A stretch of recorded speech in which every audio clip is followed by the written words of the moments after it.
Halo semuanya, perkenalkan nama saya Willy Fernando dengan NIM 2055202003, kelas TM23, jurusan Teknik Informatika dari Institut Bisnis dan Teknologi Pelita Indonesia. Terima kasih kepada Bu Gustiantia Dina selaku dosen pembimbing mata kuliah Arsitektur dan Organisasi Komputer yang sudah memberikan saya kesempatan untuk membuat video ini. Pada kesempatan kali ini, saya akan mempresentasikan materi mata kuliah Arsitektur dan Organisasi Komputer dengan materi pokok yaitu memori pada komputer. Materi pertama yaitu apa itu memori. Jadi, memori merupakan media yang menyimpan data atau informasi sementara pada komputer. Memori juga merupakan bagian dari komputer di mana tempat program-program dan data-data itu disimpan. Jadi memori ini akan menyimpan setiap program dan data yang diproses oleh komputer. Kemudian, satuan pokok memori adalah bit, yang merupakan digit biner, yang terdiri dari 0 dan 1 itu. Sebenarnya memori ini juga dapat dinyatakan dalam satuan byte, di mana 1 byte sama dengan 8 bit. Dan kemudian kumpulan-kumpulan dari byte itu merupakan word. Dan biasanya panjang word itu umumnya yaitu 8, 16, dan 32. Oke, selanjutnya memori komputer dapat memiliki sifat volatil dan non-volatil. Maksud arti dari volatil itu dimana saat komputer mati alias kehilangan daya, maka data yang disimpan di dalam memori itu akan hilang. Sebaliknya, maksud dari non-volatil itu artinya dimana memori tidak akan kehilangan data saat komputer dalam keadaan mati. Kemudian, memori ini terdiri atas memori internal, yang artinya memori yang dapat diakses langsung dari prosesor. Kemudian terdapat memori eksternal, yang artinya memori yang diakses melalui prosesor melalui piranti input dan output. Selanjutnya, memori ini dapat diklasifikasikan menjadi dua jenis, yaitu memori utama dan memori sekunder. Nanti akan saya bahas di slide selanjutnya. Oke, materi kedua yaitu fungsi memori. Fungsi utama dari memori itu adalah yang pertama, untuk menyimpan data dari piranti masukan sampai data itu dikirimkan ke ALU atau Arithmetic and Logic Unit untuk diproses lebih lanjut. Yang kedua yaitu menyimpan data hasil pemrosesan ALU sebelum dikirim ke piranti keluaran atau output. Yang ketiga yaitu menampung instruksi atau program dari piranti masukan ataupun piranti pengingat sekunder. Jadi kesimpulannya itu, atau bahasa sederhananya itu, fungsi dari memori itu yaitu sebagai pengingat, sebagai media penyimpanan data, ataupun program yang bersifat sementara maupun permanen. Oke, selanjutnya materi yang ketiga yaitu klasifikasi memori. Seperti yang sudah saya jelaskan di awal, memori komputer itu diklasifikasikan menjadi dua jenis. Yang pertama yaitu memori utama atau main memory, di mana hardware-nya itu ROM atau read only memory, dan RAM atau kepanjangannya random access memory. Selanjutnya yang kedua, memori sekunder atau secondary memory, di mana hardware-nya adalah optical storage device, magnetic storage device, dan flash memory device. Yang keempat yaitu memori utama. Jadi memori utama ini digunakan sebagai akses data cepat oleh prosesor dan tidak berfungsi sebagai tempat untuk menyimpan data dalam jangka waktu yang lama.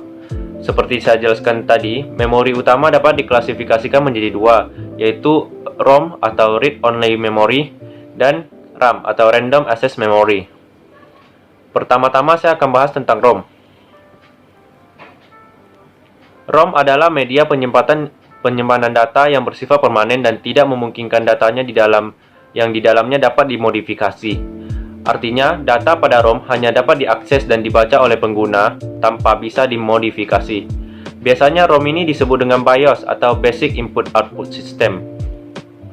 Selanjutnya ada 5 dasar dari jenis ROM. Yang pertama yaitu ROM, dan yang kedua yaitu PROM atau Programmable ROM. Jika diartikan dari namanya, artinya ROM merupakan ROM yang dapat diprogram kembali, programmable. tetapi yang dapat diprogram sekali aja oleh programmer dan selanjutnya tidak dapat diubah sama sekali. Dan yang ketiga yaitu RPROM, Reprogrammable ROM, dan EPROM atau Erasable Programmable ROM.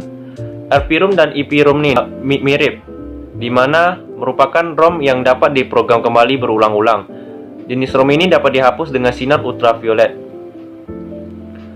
Dan yang kelima yaitu EEPROM atau kepanjangannya Electrically Erasable Programmable ROM.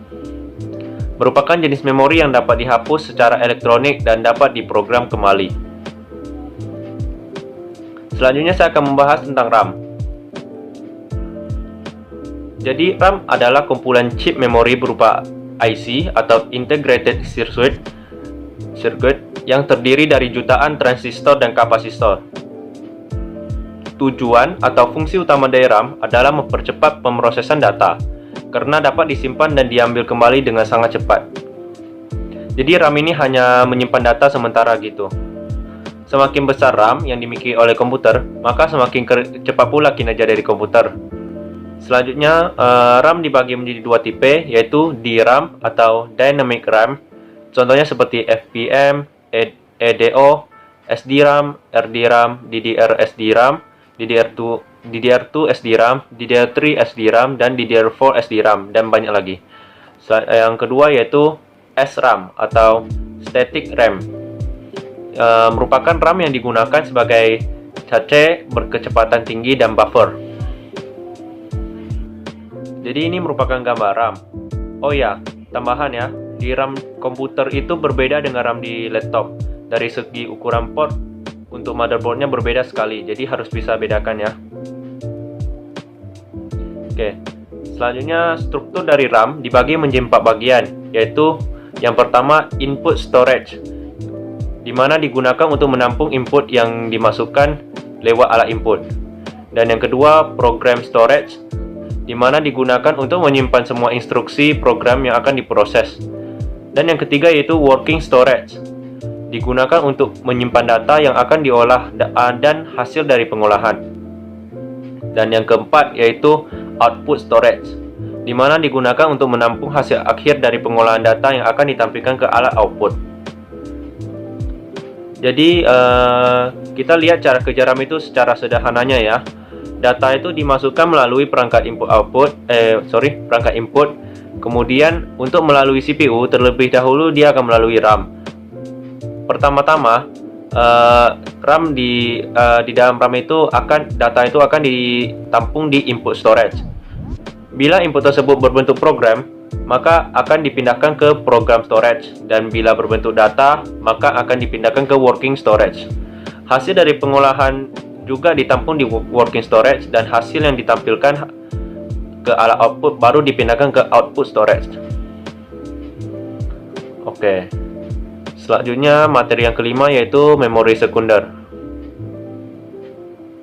Jadi memori sekunder ini adalah memori yang bersifat non-volatile dan biasanya digunakan sebagai perangkat penyimpanan skala besar untuk menyimpan data dan program secara permanen. Saya ingatkan kembali, non-volatile merupakan memori yang dimana saat komputer mati, maka memori yang di dalamnya terdapat data itu tidak akan hilang. Jadi memori sekunder ini dibagi menjadi 3 jenis, yaitu yang pertama optical storage device, yang kedua magnetic storage device, dan yang ketiga flash memory device. Yang pertama optical storage device. Jadi optical storage device ini adalah perangkat penyimpanan data yang berbentuk kecil dan portable, serta dapat diperoleh dengan mudah dan murah di pasaran. Contohnya seperti compact disc atau CD, DVD, Blu-ray disc, dan lain sebagainya.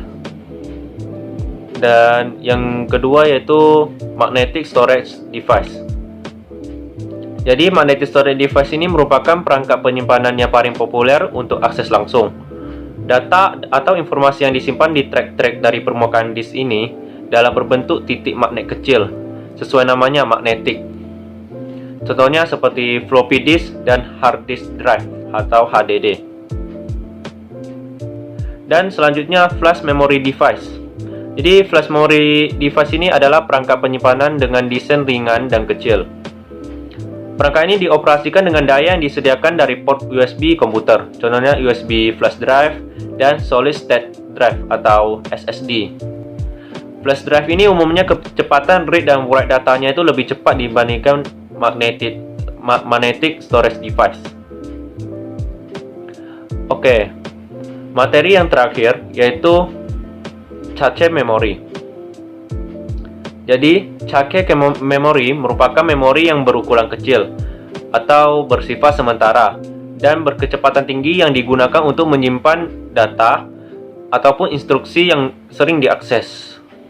Jadi, fungsi utamanya itu mempercepat kinerja memori sehingga mendekati kecepatan prosesor.